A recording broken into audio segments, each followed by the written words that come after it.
Hey guys, welcome back to the channel. So on today's video, we're going to show you how to lower the spare tire on your GX470 in case you ever have to change the tire on the side of the road or you have to do maintenance to your tire, so stay tuned.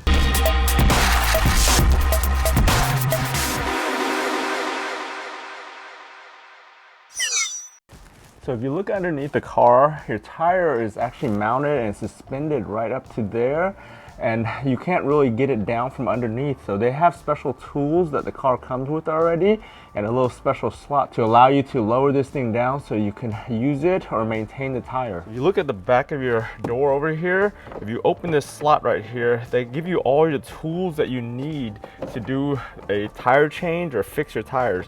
This thing's kind of a pain in the ass on mine as far as trying to pop off, so you might need some kind of tool or something, but it comes off right there. You can take the whole toolkit out and then it has everything you're going to need back here. So the toolkit comes with everything you need to change your tire as well as do minor stuff on the side of the road to your vehicle. You get a 12, 14, a 10 and an 8 wrench right here. You get a reversible screwdriver that you can flip to flathead or Phillips, a pair of pliers, and a few other specialty tools for your vehicle, along with the lug wrench to take your lugs off. So to lower the tire, you basically just need to take the flathead from your tool, flip it around if you have the Phillips side on, pop this little cover right here. This is where everything is. There's a little arrow on top of the button that shows you the direction to get to lowering your tire.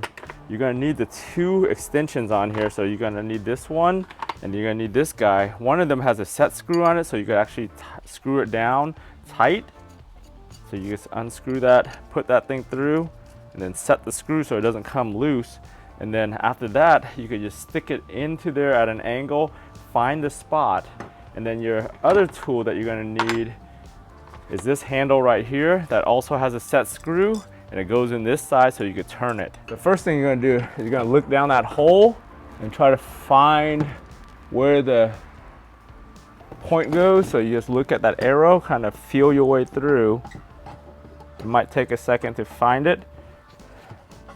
You might need a light, but yeah, once you get in there, you could turn it and you can feel some pressure. Tighten this thing down, put your lug wrench on with the set screw, set it down so it doesn't come out, and then now you have a spinning handle. So you go ahead and just spin it counterclockwise, and then you can watch the tire go down.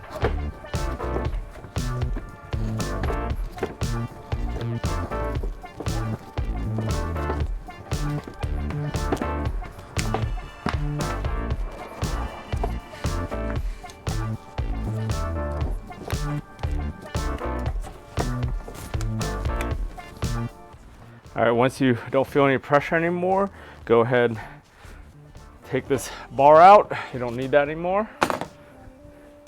And then in here, you can kind of feel in it. Just pull this thing out. This thing's spring loaded, and kind of get it out of the way and pull your tire out. So this particular tire, it looks like the very original tire to this 2008 vehicle. If you look at the date code on here, it's a 25 week of 07 is when this tire was manufactured. So this is an original tire from 2007. Good thing it's a spare, but you always want to make sure you maintain it by filling the air up on this thing every once in a while.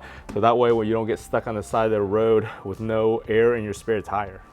And then just for reference, you can see that mechanism right there. That's your hanger mechanism, and that's your hanger right there, and the cable with the end on it. So this thing right here is spring loaded and it kind of goes in.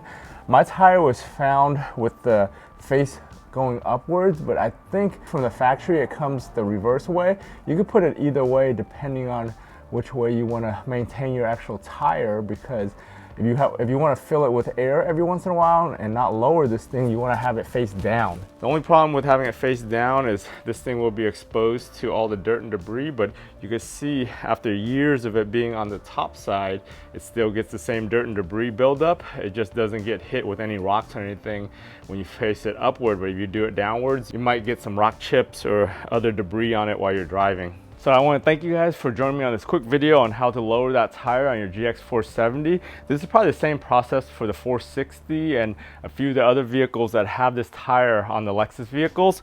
If you guys found this video useful, give it a thumbs up. If you haven't subscribed to my channel to stay on top of all my different DIY videos, go ahead and subscribe to the channel, turn on bell notifications to get notified every time I upload a video. For all these projects, if I can do it, you guys can do it. I want to thank you for watching, and I'll talk to you guys next time.